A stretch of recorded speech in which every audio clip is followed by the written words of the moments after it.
येड मागच, दोनच हात अंतर, हातात इरा धारधार, डोळे लालबुंद. याला वाटलं मेलो आपण आता.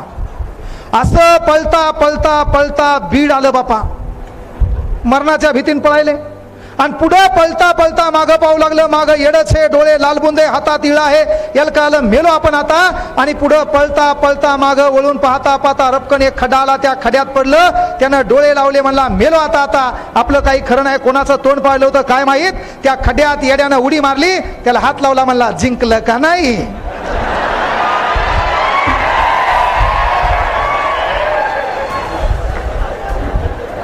येडं कायासाठी पळू लागलं, जिकायसाठी. येडं कायासाठी पळू लागलं, जिकायसाठी. तुला काय वाटलं, मारायसाठी. तर तसे आपल्या बाजूला काही येडे असतात. त्याच्या डोक्यात एक असते, ते बोलतंय एक, वांधे वेगळेच. त्यामुळं अशा येड्यापासून लांब राहायचं. काहीतरी चांगलं करा.